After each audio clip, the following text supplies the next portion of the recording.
అందరికీ నమస్కారం, శుభోదయం.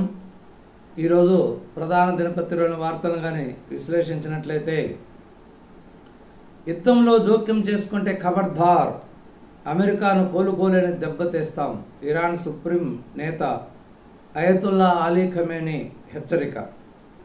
నేనేం చేస్తానో ఎవరికీ తెలియదు, జోక్యం చేసుకుంటానో లేదో చెప్పలేను. ఇరాన్ మాత్రం పెద్ద ప్రమాదంలో ఉంది. శ్వేత సౌధంలో ట్రంప్ కీలక వ్యాఖ్యలు. ఇరాన్కి ఇజ్రాయెల్కి మధ్య యుద్ధం రోజు రోజుకి ప్రమాదకరంగా మారుతుంది. ఈ ప్రమాదకర సంఘటనలో కూడా ఇరాన్ సుప్రీం నేత ఖమేనీ అమెరికాని హెచ్చరిస్తున్నారు. మీరు జోక్యం చేసుకుంటే కోలుకోలోని దెబ్బతీస్తాం అని జోక్యం చేసుకుంటున్నారు. కానీ రెండు ఏటికి ఒకదాన్ని కూడా తగ్గట్లేదు. చివరికి ఇది ఎటువంటి ప్రమాదంలోకి వెళ్తుందో కూడా ఇప్పుడే మనం చెప్పలేము. ఇకపోతే భారత్ పాక్ ఒప్పందంలో మీ ప్రమేయం లేదు, అది ద్వైపాక్షిక కాల్పుల విరమనే ట్రంప్కు తేల్చి చెప్పిన మోదీ. అమెరికా అధ్యక్షుడితో ఫోన్లో మాట్లాడిన ప్రధాని అయినా లేదు, నేనే యుద్ధం ఆపాను అని వ్యాఖ్యానిస్తున్న ట్రంప్, నేనే యుద్ధం ఆపింది నేనే అని కలవరిస్తున్నటువంటి ట్రంప్. ఉగ్రవాదంపై ద్వంద్వ వైఖరి ఉండకూడదన్న మోడీ, పాక్పై చర్యలు తీసుకోవాలని పిలుపు. G7 దేశాధినేతలతో భేటీ, కెనడాతో సంబంధాల పునరుద్ధరణకు నిర్ణయం. విదేశీ పర్యటనలో ఉన్నటువంటి మోడీ G7 సదస్సులో పాల్గొనడానికి వెళ్ళినటువంటి మోడీ అమెరికా అధ్యక్షుడు ట్రంప్తో ఫోన్లో మాట్లాడాడు. ఫోన్లో మాట్లాడి మా మధ్య కాల్పుల విరమణకి ద్వైపాక్షిక ఒప్పందానికి ఎవరు ప్రమేయం లేదని చెప్పినప్పటికీ కూడా లేదు, నేనే యుద్ధం ఆపాను అని మరీ ట్రంప్ చెప్పడం మొదలుపెట్టాడు. ఉగ్రవాదంపై ఎటువంటి ద్వంద్వ వైఖరి ఉండకూడదు అని చెప్తూ పాక్కి ఎటువంటి నిధుల సహాయం చేయకూడదు, పాక్పై చర్యలు తీసుకోవాలని కూడా G7 దేశాలకు పిలుపునివ్వడం జరిగింది. ఫోన్ ట్యాపింగ్ పచ్చి నిజం, బైబిల్పై ప్రమాణం చేసి చెప్పగలను. ఇదే విషయం వైవి సుబ్బారెడ్డి నాకు చెప్పారు. జగన్ కేసీఆర్ సంబంధం ముందు రక్త సంబంధం చిన్నబోయింది. రెండు రాష్ట్రాలను ఇప్పుడు అట్టుడికిస్తున్నటువంటి ఫోన్ ట్యాపింగ్, ఇంతకుముందే ఫోన్ ట్యాపింగ్ జరిగిందని అప్పుడు రకరకాలుగా అందరూ చెప్పుకున్నారు, ఆరోపణలు చేశారు. కానీ ఇప్పుడు దానిని ప్రభాకర్ అనే ఒక రిటైర్డ్ ఆఫీసర్ అమెరికా నుంచి తిరిగి వచ్చి ఇప్పుడు ప్రత్యేక దర్యాప్తు బృందం అదుపులో ఉండి విచారణలో ఉన్నప్పుడు సంచలన విషయాలన్నీ బయటకు వస్తున్నాయి.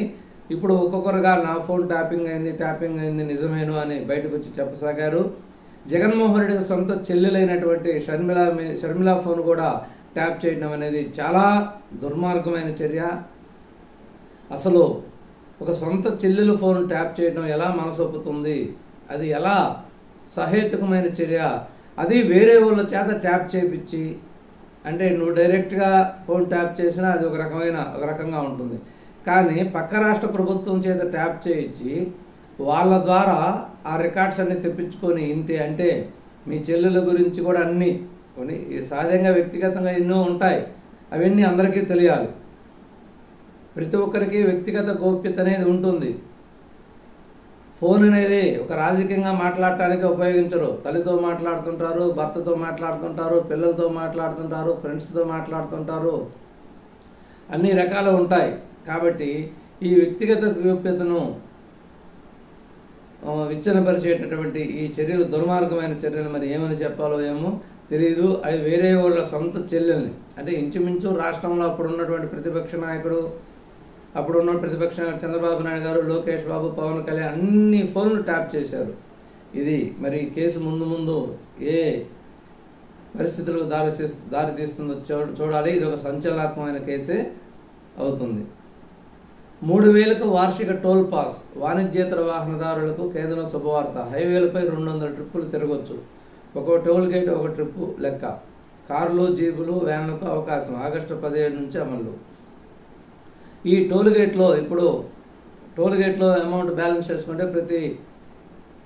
అంటే సంవత్సరం మొత్తం మీద లెక్కేసుకుంటే 5,000, 6,000 రకరకాలుగా తిరిగే అవకాశాన్ని బట్టి అవుతూ ఉంది. ఇప్పుడు కేంద్ర ప్రభుత్వం దానికి ఒక ఆఫర్ ఇచ్చిందనమాట. 3,000 కడితే సంవత్సరం పొడవునా లేదా 200 ట్రిప్పులు తిరిగేటటువంటి అవకాశం. బాగా ఎక్కువగా తిరిగే వాళ్ళకి ఒక 3-4 వేలు దీంట్లో సేవ్ అయ్యేటటువంటి అవకాశం కూడా ఉంది. ఎవరు వాళ్ళ పరిస్థితులను బట్టి దీన్ని ఉపయోగించుకునేటటువంటి అవకాశం ఉంది. వైకాపా నేత చెవిరెడ్డి భాస్కర్ రెడ్డికి రిమాండ్. మరో నిందితుడు వెంకటేష్ నాయుడికి కూడా జూలై 1 వరకు విధిస్తూ ఏసీబీ ప్రత్యేక కోర్టు న్యాయాధికారి ఉత్తర్వులు. చెవిరెడ్డి భాస్కర్ రెడ్డిని అంటే లుకౌట్ నోటీస్ అమల్లో ఉన్నప్పుడు చెవిరెడ్డి భాస్కర్ రెడ్డి కొలంబియో పోవటానికి బెంగళూరు ఎయిర్పోర్ట్లో ఉండగా అక్కడ ఎయిర్పోర్ట్ అధికారులు ఇచ్చినటువంటి సమాచారంతో సిట్ అనేది ప్రత్యేక దర్యాప్తు బృందం పోయి అదుపులోకి తీసుకోవడం జరిగింది. తర్వాత అరెస్టు చూపించడం జరిగింది. దీన్ని మెజిస్ట్రేట్లో ప్రవేశపెట్టినప్పుడు దాదాపు 1వ తేదీ దాకా రిమాండ్ విధించడం జరిగింది. బనగచర్ల ప్రాజెక్టు కేసీఆర్ పాపమే. 2016 ఎపెక్స్ కౌన్సిల్లో ఆయన వ్యాఖ్యలతోనే బీజం. తర్వాత జగన్తోనూ సమావేశంను ప్రోత్సహించారు. ఏపీ ప్రయత్నాలపై మేము అప్రమత్తమయ్యాం. అఖిలపక్ష భేటీ అనంతరం తెలంగాణ సీఎం రేవంత్ రెడ్డి. ఎంతో ప్రతిష్టాత్మకంగా తీసుకున్నటువంటి ఆంధ్రప్రదేశ్ ప్రభుత్వం ఈ బనగచర్ల ప్రాజెక్టు మీద తెలంగాణ ప్రభుత్వం తీవ్రంగా వ్యతిరేకిస్తుంది. మరి ఇది ఎలా ఉంటుందో చూడాలి. ఇది రాజకీయంగా వ్యతిరేకించడమే కానీ దీనివల్ల ఎటువంటి నష్టం తెలంగాణకు లేదు, నష్టము లేదు, అంతో ఎంతో లాభమే ఉంటుంది. ఎందుకంటే ఇవి మనం పూర్తిగా కృష్ణా జలాలను వదిలివేసేటటువంటి అవకాశం ఉంది. భవిష్యత్తులో ఈ గోదావరి జలాలు బాగా పూర్తిగా అందుబాటులోకి వచ్చిన తర్వాత కృష్ణా జలాలను పూర్తిగా తెలంగాణ వాడుకునేటటువంటి అవకాశం కూడా కల్పించవచ్చు. ఇది ఒక రకంగా తెలంగాణకు లాభమే కానీ ఏ విధంగానూ నష్టం ఉండదు. ఎందుకంటే అనవసరంగా దాదాపు సంవత్సరం మొత్తమైన 3000 టీఎంసీలో నీళ్లు సముద్రంలో కలుస్తున్నాయి. సముద్రంలో కలిసేటటువంటి నీటిని మనం ఇక్కడ ఆపి వాటిని అన్ని ప్రాంతాల్లోకి ఉపయోగించుకునేటువంటి అవకాశాన్ని బనగచర్ల ప్రాజెక్టు కల్పిస్తుంది.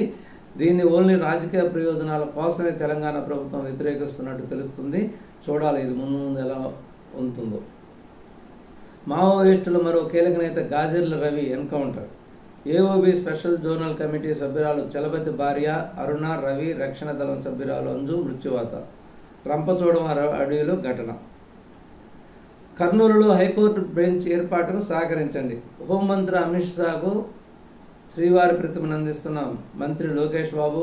కేంద్ర మంత్రి అర్జున్ రామ్ మేఘవాల్తో భేటీ అయిన లోకేష్. చిత్రంలో పెమ్మసాని చంద్రశేఖర్. న్యాయశాఖ మంత్రి అర్జున్ రామ్ మేఘవాల్కి మంత్రి లోకేష్ వినతి పత్రం ఇవ్వడం జరిగింది. ఉపరాష్ట్రపతి జగదీష్ ధన్ఖడ్ హోంమంత్రి అమిత్ షాలతో కూడా భేటీ అయి చర్చించడం జరిగింది. కర్నూలులో హైకోర్టు బెంచ్ త్వరగా ఏర్పాటు చేయడానికి సహకరించండి. ఎలక్షన్ ముందు మనం ఇచ్చినటువంటి హామీ ప్రకారం రాయలసీమలో నుండి కర్నూలులో హైకోర్టు బెంచ్కి ఏర్పాటు సహకరించాలి. ఎందుకంటే వాళ్ళు హైకోర్టును ఉపయోగించుకోవాలంటే దాదాపు 500 కిలోమీటర్ల పైన రావాలి. ఇది ప్రజలకి కొంచెం ఇబ్బందికరమైన విషయము. కాబట్టి ఖచ్చితంగా కర్నూలులో బెంచ్ అనేది ఏర్పాటు చేయాలి అని చెప్పి ఇంతకుముందు కేబినెట్ తీర్మానం చేసి పంపించడం, దాని మీద త్వరగా కేంద్రం చర్యలు తీసుకొని సహకరించాలని చెప్పి రిక్వెస్ట్ చేయడం కూడా జరిగింది. పోలీసులు ఒక్కొక్కటికి సినిమా చూపిస్తాం. చంద్రబాబు పాలన ఎంతో కాలం నడవదు, 3-4 ఏళ్లలో మా ప్రభుత్వం వస్తుంది. రెంటపాలలో జగన్. ఇది మరీ జోకు.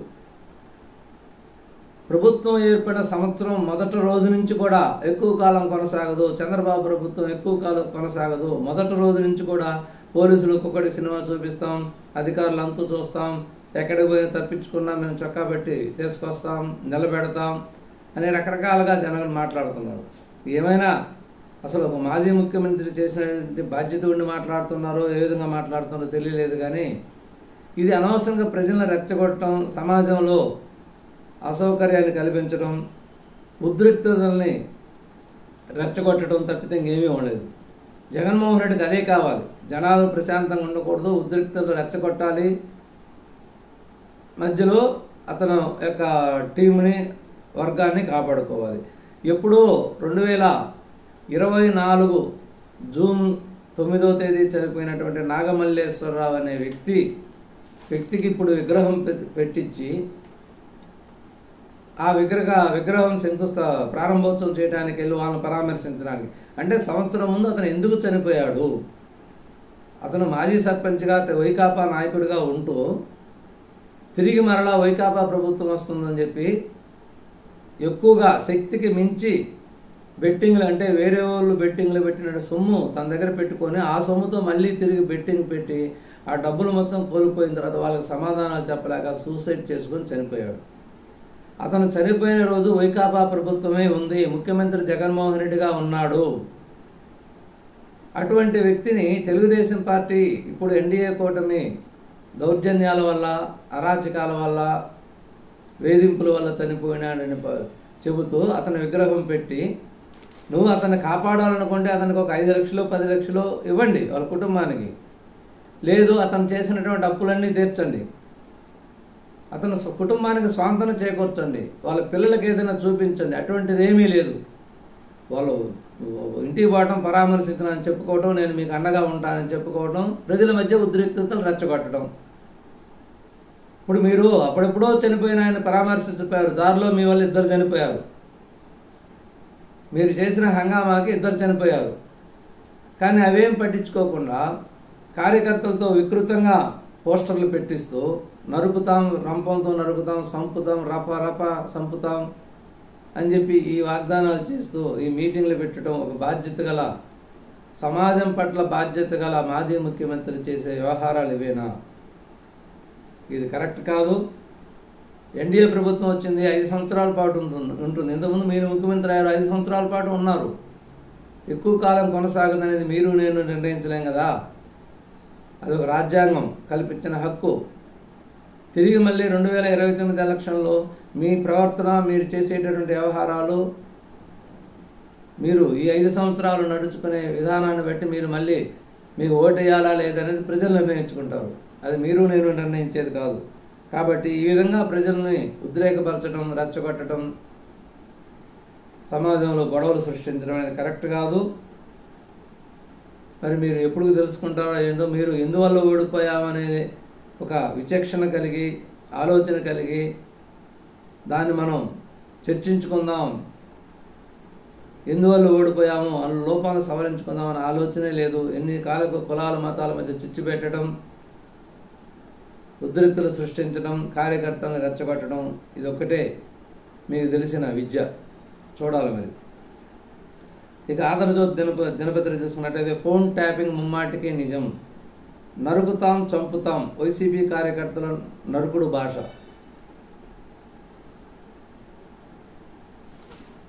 ఇకపోతే జగన్ పర్యటనలో రచ్చ, పరామర్శ పేరుతో బల ప్రదర్శన, జన సమీకరణ, రెంటపాలకు 100 మందికి అనుమతి, వేలాది మందిని తరలించిన నేతలు, బారికేడ్లను తోసి పోలీసులపైనే దౌర్జన్యం, దమ్ముంటే ఆపాలంటూ అంబటి వీరంగం. అంటే వీళ్ళు అక్కడిక్కడ గొడవలు సృష్టించడమే ఇలా ఆలోచన. ప్రశాంతంగా పోలీసులు ఉన్నా కూడా అక్కడ ఏదో ఒక హంగామా సృష్టించి, పోలీసులు ఇచ్చిన నియమ నిబంధనలు పాటించకుండా అక్కడ ఒక గొడవ సృష్టించాలనేది వాళ్ళ ఉద్దేశం. సినిమా చూపిస్తా, నాగమల్లేశ్వరరావును చంద్రబాబు పట్టణ పెట్టుకున్నారు, మా పార్టీలోని కమ్మనేతను టార్గెట్ చేస్తున్నారు, నాని, వంశీ, అవినాష్ తలసిలపై కేసులు పెట్టారు, ఏం చేశారని వారిని వేధిస్తున్నారు, జగన్ ఆక్రోశం. విపరీతమైన ప్రేమ పట్టుకొచ్చింది ఇప్పుడు కమ్మ సమాజ వర్గం మీద. అంటే మళ్ళీ కమ్మ సమాజ వర్గం మీద ప్రేమ ఉన్నట్టు నటిస్తూ ఈ కులాల మధ్య చిచ్చు పెట్టడానికి వ్యవహారం. నాని, వంశీ, అవినాష్ తలసిలపై కేసులు పెట్టి ఏమి చేయకుండానే కేసులు పెట్టారా? మీరు 5 సంవత్సరాలు ముఖ్యమంత్రిగా ఉండి మీరు రాజ్యాంగం గురించి ఏమి తెలుసుకున్నారో, ఎలా మాట్లాడుతున్నారు తెలుసు, అన్నీ తెలుసు. కానీ సమాజంలో రెచ్చగొట్టి పబ్బం గడుపుకోవడానికి చేసే ప్రయత్నమే ఇది. యుద్ధం నేనే ఆపా, మరో కేఏ పాల్గా తయారయ్యాడు అతను. టెహ్రాన్పై నిప్పుల వాన, 50 యుద్ధ విమానాలతో విరుచుకుపడిన ఇజ్రాయిల్. ఇది ఈరోజు ప్రధాన దినపత్రికలోని ముఖ్యమైన అంశాలు. నమస్కారం, ధన్యవాదాలు.